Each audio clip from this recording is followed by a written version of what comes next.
Nilagay natin yung chicharon dito. Yan sa ating munggo. Ayan na. So, ayun. Antayin na lang natin to. So, papatayin natin para yung init na lang nung mismong ng magluto dun sa chicharon. So, ayun. Thank you. At mabuhay po kayo lahat. Lodi, Idol.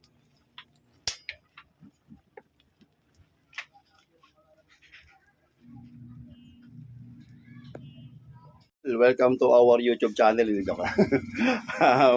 Welcome nga pala ulit sa aking lulutuin. Magluluto tayo ng munggo, alanganin. So, sasalungatin natin yung mga tradisyon na tuwing Biyernes lang niluluto ang munggo. Kasi kaya magluluto ako munggo kasi nakabili na ako ng baboy at saka ng munggo. So, ayan na yung mga ingredients natin. Nandito na yung baboy. Ito na yung munggo, binabad ko na. Mali lang ako kasi dapat kahapon ko pa binabad. Mamaya patukulang ko pumatagal. Tapos ito na yung daw ng ampalaya, malunggay, tsaka yung mga ingredients, sibuyas, bawang, at tsaka yung kamatis, pati na yung pork na So, ayun na mga idol, mga bossing, mga lodi. So, uumpisahan na natin yung pagluluto natin ng pork munggo.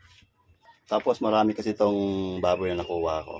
So, yung kalahati niyan, aadobohin natin para may iba pa ng dish na hindi lang pork munggo yung kakainin ng ating family. So, magka-adobong baboy din tayo. Para kung ayaw niya sa munggo, pwede sa pa-adobo. So, ayun. Uumpisa na natin mga idol, mga lodi, mga bossing. Abangan nyo. Piprituin muna natin itong mantikain muna natin itong baboy.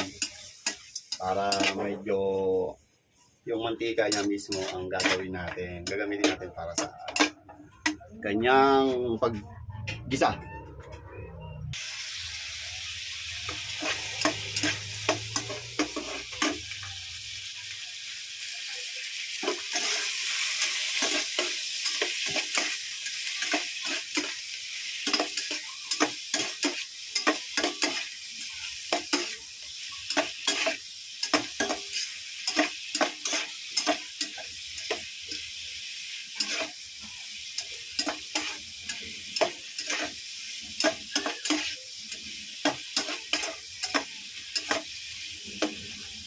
Palabasin natin yung mantika ng baboy.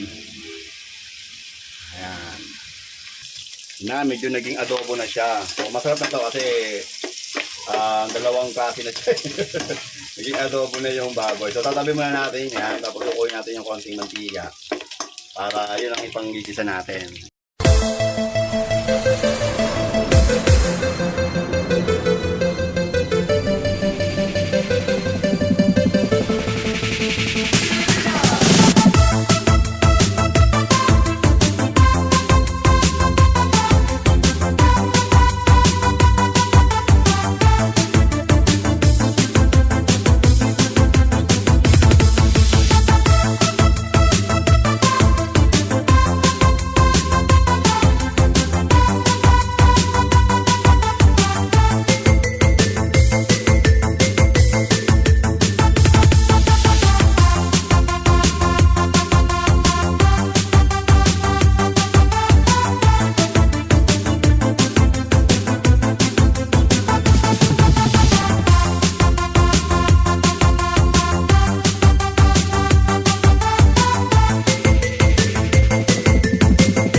Nilagay natin yung chicharon dito. Yan sa ating munggo.